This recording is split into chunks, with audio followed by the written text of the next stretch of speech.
Border Gavaskar ട്രോഫിയിലെ ആദ്യ test പെർത്തിൽ തീർന്നപ്പോൾ പതിവ് പോലെ തന്നെ ഓൺ ഫീൽഡ് വാക്പോരുകൾ കാരണം ആവേശം നിറഞ്ഞ ഒരു ടെസ്റ്റ് തന്നെയായിരുന്നു പെർത്തിൽ നടന്നത്.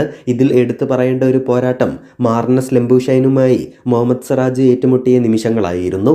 പെർത്തിൽ 295 റൺസിന് ഇന്ത്യ വിജയിച്ച മത്സരത്തിൻ്റെ ആദ്യ ഇന്നിംഗ്സിൽ ഓസ്ട്രേലിയൻ ബാറ്ററെ ഇന്ത്യൻ സ്പീഡ് സ്റ്റാർ പുറത്താക്കിയിരുന്നു.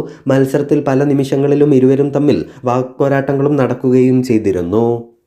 എന്നാൽ ബോർഡർ ഗവാസ്കർ ട്രോഫിയിലെ രണ്ടാം മത്സരത്തിന് മുൻപ് മാർണസ് ലംബൂഷൈനെതിരെ രംഗത്തെത്തിയിരിക്കുകയാണ് ഇപ്പോൾ സിറാജ് പറഞ്ഞതിങ്ങനെ: ഞാൻ മാർണസിനെതിരെ ബോളിംഗ് ഇഷ്ടപ്പെടുന്നു, കാരണം അവൻ വളരെയധികം സമ്മർദ്ദത്തിലാണ്. അവൻ ഒരുപാട് പന്തുകൾ പ്രതിരോധിച്ച് ആത്മവിശ്വാസമുണ്ടെന്ന് കാണിക്കാൻ ശ്രമിക്കാറുണ്ട്. എന്നാൽ അത് യാഥാർത്ഥത്തിൽ ആത്മവിശ്വാസമല്ല. എൻ്റെ ആത്മവിശ്വാസം എപ്പോഴും ഉയർന്ന ഭാഗത്താണ് എന്നും സിറാജ് പറഞ്ഞു. അതേസമയം ടെസ്റ്റിൽ സിറാജ് 3 തവണ ലംബൂഷൈൻ്റെ വിക്കറ്റ് നേടിയെങ്കിലും ബാറ്റർ 41.70 ശരാശരി സിറാജിനെതിരെ 125 റൺസും നേടിയിട്ടുണ്ട്.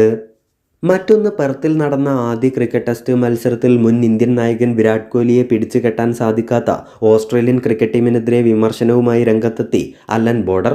1.5 വർഷത്തിനിടെ ഒരു ടെസ്റ്റ് സെഞ്ചുറി പോലും നേടാനാകാത്ത വിരാട് കോഹ്ലി രണ്ടാം ടെസ്റ്റ് ഇന്നിംഗ്സിൽ സെഞ്ചുറിയുമായി ഫോമിലേക്ക് തിരിച്ചെത്തിയപ്പോൾ ഇന്ത്യ ഓസ്ട്രേലിയക്കെതിരെ 295 റൺസിൻ്റെ കൂറ്റൻ വിജയമായിരുന്നു സ്വന്തമാക്കിയത്.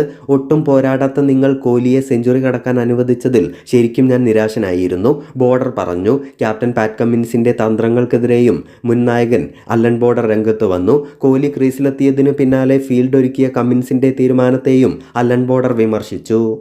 അതേസമയം ഓസ്ട്രേലിയയുടെ മുൻ ഓപ്പണർ മാത്യു ഹെയ്ഡനും ഓസീസ് ടീമിൻ്റെ മോശം പ്രകടനത്തിനെതിരെ രംഗത്ത് വന്നിരുന്നു. വിരാട് കോഹ്ലിയെ കയറൂരി വിടുന്ന തരത്തിലായിരുന്നു ഫീൽഡിംഗ് സംവിധാനം. തുടക്കം മുതലേ കോഹ്ലിയെ നിയന്ത്രിക്കാനും ഓസ്ട്രേലിയൻ ടീമിനായില്ലെന്നും ഹെയ്ഡൻ വിമർശിച്ചു.